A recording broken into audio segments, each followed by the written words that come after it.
ተመልካቾቻችን በዛሬው የኢትዮ ቢዝነስ ቆይታችን በዝርዝር ወደምንመለከተው አብይ ጉዳያችን አልፈናል። ኢትዮጵያ ዲጂታል 2025 ስትራቴጂን አጠናቃ ዲጂታል ኢትዮጵያ 2030ን ይፋ አድርጋለች። ባለፉት 5 ዓመታት ሲተገበር የቆየው ዲጂታል ኢትዮጵያ 2025 የዲጂታል መሰረተ ልማትን ጨምሮ በርካታ ጉዳዮች ሲተገበሩበት ቆይቷል።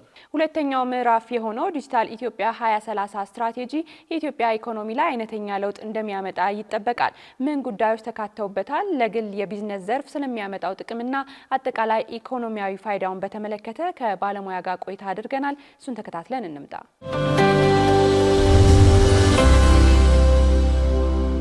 ጤና ይስጥልን ክቡራትና ክቡራን እንዴት አላችሁ? ከዜና ባሻገር መሰናዷችን ተጀምሯል። በዚህ ፕሮግራማችን እንግዲህ የተለያዩ ወቅታዊ የቢዝነስ፣ የፋይናንስ፣ የኢንቨስትመንትና ልዩ የተመረጡ ጉዳዮችን ወደ እናንተ የምናደርስበት መሰናዷችን ነው። የዘርፉ ባለሙያዎችን፣ የተቋማት የስራ ኃላፊዎችንም እየጋበዝን ማብራሪያና ትንታኔ እናሰጣለን። በዛሬ ከዜና ባሻገር መሰናዷችንም ስለ ዲጂታል 2025 ስትራቴጂ አፈጻጸምና ስለ ቀጣይ የዲጂታል 2030 ስትራቴጂ እቅድና ስላካተታቸው ጉዳዮች ሰፋ ያለ ማብራሪያ የምናሰጥበት ይሆናል። በዚህ ጉዳይ ላይ ማብራሪያ የሚሰጡን ደግሞ አቶ ባህሩ ዘይኑ ናቸው። የአፍሪኮም ቴክኖሎጂ መስራችና ዋና ስራ አስፈጻሚ እንዲሁም የዲጂታል ትራንስፎርሜሽን ኢትዮጵያ ማህበር ፕሬዚዳንት ናቸው። አቶ ባህሩ እዚህ ስለተገኙ ለሚሰጡን ሀሳብ ከልብ እናመሰግናለን። እኔም አመሰግናለሁ። ወደ 2030 ከማለፋችን በፊት በ2025 የተገኙ ውጤቶችና የተመዘገቡ ስኬቶች እንዴት ነበሩ?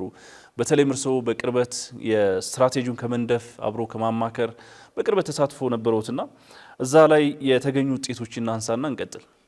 አመሰግናለሁ። ጥሩ ጥያቄ ነው። እንግዲህ ባለፈው ቅዳሜ ያው 2025 ተዘግቶ አዲስ ምዕራፍ የሆነውን 2030 የተከፈተበት ነው። 2025 እንደ ትልቅ ስፕሪንግ ቦርድ ሆኖ ያከናወናቸው በጣም ጠቃሚ የተገኙ ስኬቶች አሉ። እንደ ምሳሌ የምናነሳው ያው መሰረታዊ ከሆኑ ነገሮች ናሽናል አይዲ ወይም ዲጂታል አይዲ የምንለው ወይም ፋይዳ የምንለው ነገር የተጀመረው በ2025 ነው። ሁለተኛው ደግሞ በኢንፍራስትራክቸር ረገድ ደግሞ ስንሄድ በኢትዮ ቴሌኮም ብቻ የነበረውን የኢንተርኔት የቴሌኮም አገልግሎቶች በተጨማሪ ሊብራላይዝ በማድረግ ለውጭ እና ለሀገር ውስጥ ባለሀብቶች ክፍት በማድረግ ሳፋሪኮም የኢትዮጵያን የቴሌኮም ማርኬት የተቀላቀለበት ነው። ሌላ ያው ከዲጂታል መሰረተ ልማት ስናነሳ ደግሞ ሌላኛው ያው ኤሌክትሪሲቲ ነው። የህዳሴ ግድብም በዚሁ በ2025 ከመጠናቀቁ በፊት ያስመረቅንበት ሁኔታ አለ። ኤሌክትሪሲቲ በጣም በተለይ ዲጂታል ትራንስፎርሜሽን ወይም ለዲጂታል ኢኮኖሚ ግንባታ ትልቅ መሰረተ ልማት ነው። ሌላኛው ሰው ላይ ነው የተሰራው። የ5 ሚሊዮን ኮደርስ በተለይ ሰዎች ያው ዲጂታል ቱልን ዲጂታል ቴክኖሎጂን ለመጠቀም ያው ክህሎት ያስፈልጋል። በጣም በተለይ በዚህ አንድ አመት ውስጥ ከ2.5 ሚሊዮን በላይ በ5 ሚሊዮን ኮደርስ የሄዱበት ሁኔታ ነው ያለው። የኢትራንዛክሽን አዋጅ ወጥቷል። ወደ ዲጂታል ስንሄድ የዲጂታል ሲግኒቸሮች ይመጣሉ፣ የዲጂታል ንግዶች ይመጣሉ። እነዚህን ገቨርን የምናደርግበት ህግ አውጥተናል፣ በፓርላማ የጸደቀበት ነው። አንዱ ትልቁ ስኬትም ይሄ ይመስለኛል አይደለ? የትራንዛክሽን መጠኑ የግብይት ሂደቱ በእጅጉ የተለወጠበት ነው።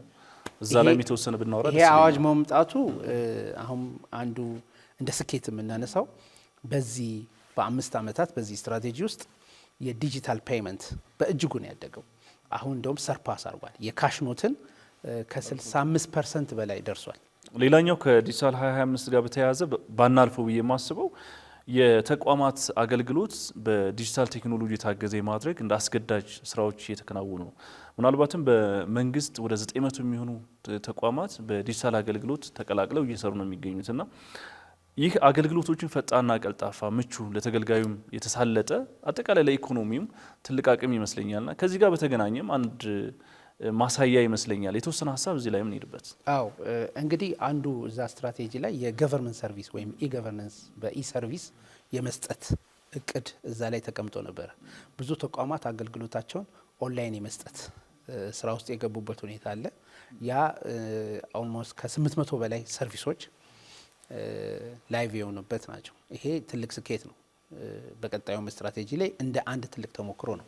በቅርቡም ያው መሶብ ተብሎ የተጀመረው ሲቲዝን ሰርቪስን በጣም ኮንቪኒየንት፣ በጣም ቀላል ከመልካም አስተዳደርም ከቀልጣፋነትም አንጻር የታየ ትልቅ ስኬት ነበር። ጥሩ፣ እስኪ ወደ ዋናው ጉዳያችን እንለፍ። ዲጂታል 2030 ሁለተኛው ምዕራፍ በይፋ በቀናት ልዩነት ውስጥ ተጀምሯል አይደል?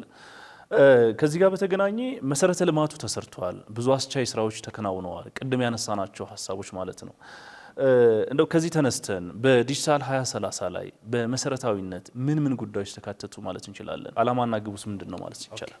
በጣም ጥሩ። በመጀመሪያ ደረጃ እንደ አንድ ትልቅ መነሻ ያደረገው ዲጂታል ቴክኖሎጂን የሰዎችን ህይወት ኢንክሉሲቭ በሆነ መንገድ እንዲቀይር የመንግስት ቤተር ገቨርናንስ እንዲኖሩ የተሻለ ዜጎች ከቤታቸው ሆነው የተለያየ አገልግሎት እንዲያገኙና በዓለም ተወዳዳሪ እንድንሆን የሚል መሰረታዊ ነገር ይዞ ነው የተነሳው። እንደ አላማ የያዛቸው 4 ነገሮች አሉ።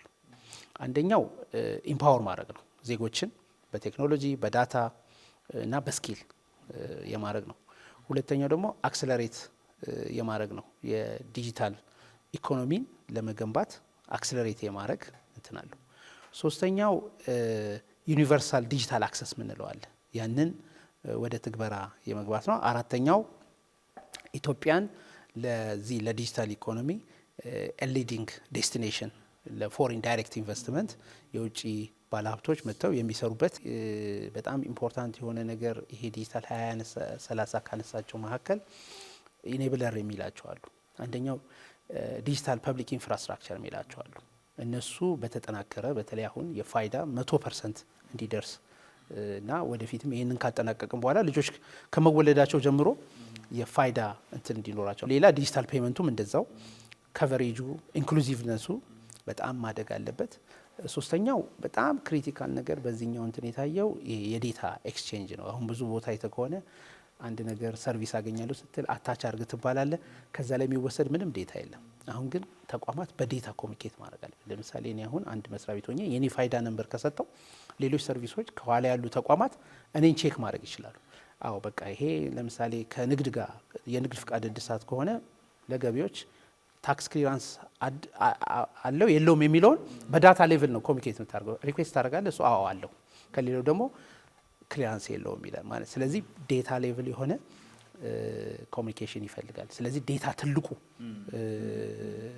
ፋውንዴሽናል ኤሌመንት ነው። በዚህ ስትራቴጂ ላይ ሌላኛው ሊነሳ የሚችለው ምናልባት የግሉ ዘርፍ ተሳትፎ እንደ ትልቅ አቅም ተደርጎ የታመነበት ነው። ትልቅ የቢዝነስ እድልም ትልቅ የኢንቨስትመንት አማራጭም ተደርጎ ይወሰዳል። ከዚህ ጋር በተገናኘ ምናልባት የሀገር ውስጥ የዲጂታል የቴክኖሎጂ ካምፓኒዎችም ኢንተርናሽናል ኩባንያዎችም መሳተፍ የሚችሉበት እድል በመንግስት ብቻ ሳይሆን በተለያዩ ተዋናዮች አጋዥነት የሚሳካ እንደሆነ ነው የተነሳው። እንደው ከዚህ ጋር በተገናኘ ከቢዝነስ እድልነቱ ካምፓኒዎችም በዚህ ኢንዱስትሪ ላይ ያሉ አካላት እንደው ምን ይዞላችሁ ሊመጣ ይችላል? እንዴት እስከ ወዲሁ ራሳቸውን ማዘጋጀት አለባቸው? እንዴት መሳተፍ ይችላሉ? እውነት ነው። በጣም ጥሩ ጥያቄ ነው። ያው እንዲህ አይነት ትልቅ ስትራቴጂ ትልቅ ኢኒሼቲቭ ሲመጣ ትልቅ አክተር ወይም ድራይቪንግ ሊያደርገው አክስለሬት ለማድረግ አንዱ እንግዲህ ባለድርሻ አካል የግሉ ዘርፍ ነው። የግሉ ዘርፍ ትልቅ ሚና ይጫወታል። ለምሳሌ ካነሳናቸው እንትኖች ውስጥ ለምሳሌ ሂዩማን ላይ ይሰራል ተብሏል። ስለዚህ ዲጂታል ሊትረሲ ላይ ብዙ ተቋማት ይህንን ማዳረስ አለባቸው። እዚህ ስትራቴጂ ላይ በጣም የታየው ኢንዱስትሪ 5.0 ነው የታየው። እዛ ላይ የምናያቸው እንደ ኤአይ፣ ብሎክቼን፣ አይኦቲ፣ ሮቦቲክስ፣ ኳንተም ቴክ እነዚህ የምንላቸው አድቫንስድ የሆኑ ኤክስአር እንደ ኤክስቴንድድ ሪያሊቲ ምናምን የሚባሉ በጣም ሌተስት ቴክኖሎጂዎች አሉ። ስለዚህ በዚህ ላይ ወጣቱን ማሰልጠን፣ ስለዚህ የማሰልጠኛ ተቋማት ካፓሲቲ የሚሰሩ ተቋማት ትልቅ እድል አላቸው። ሁለተኛው ደግሞ ከኢንፍራስትራክቸር ነው። አሁንም ቢሆን በኢትዮ ቴሌኮም እና በሳፋሪኮም ብቻ እንትን የሚል አይደለም። እንደ ዌብ ስፕሪክስም ያሉ በግል እየሞከሩ ያሉ አሉ። ግን ሌሎች ተጨማሪ ቢኮዝ 100% ከቨሬጅ ያደርጋለሁ ስትል ይሄ ትልቅ አምቢሽን ያለው ነው። ስለዚህ እዚህ ላይ የግሉ በጣም አግሬሲቭሊ መሳተፍ የሚችልበት ሁኔታ አለ። ሌላኛው የተነሳው ኤሌክትሪሲቲ ነው። ኤሌክትሪሲቲ ሁሌ ከማመንጫ ብቻ ላይሆን ይችላል። እንግዲህ ገጠሩ ድረስ አደረሳለሁ ስትል ታዳሽ ኃይሎች እንደነ ዊንድ አለ አይደለ፣ ሶላር ምናምን የሚባሉ አሉ። አሁን እነዚህ ሶላር ፓናል ምናምን በማቅረብ ብዙ የፕራይቬት ሴክተሩ ሊሳተፍ ይችላል። ሌላኛው የግሉ ዘርፍ አንዱ በዚህ እንትን የተነሳው ይሄ የአውትሶርሲንግ ቢዝነስ አለ። አውትሶርሲንግ ምንድነው?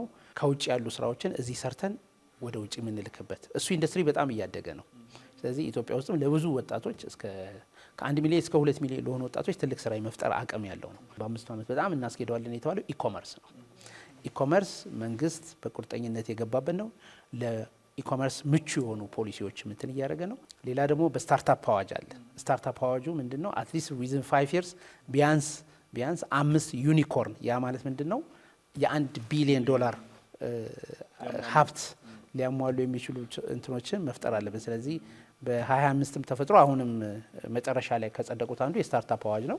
ያ ደግሞ በተለይ አሁን ቀጣ ያለው የምንገነባው በ2030 ብዙ ነገሮች ስሞል ኤንድ ሚዲየም ኢንተርፕራይዝ እና እነዚህ ስታርታፖች ላይ ያጠነጠነ ነው። ብዙ ድጋፍ ሰጥቶ ትልቅ ኢኮኖሚ የመገንባት ስለዚህ በአጠቃላይ ፕራይቬት ሴክተሩ ትልቅ አክተር ነው ማለት ነው በዚህ እንቅስቃሴ።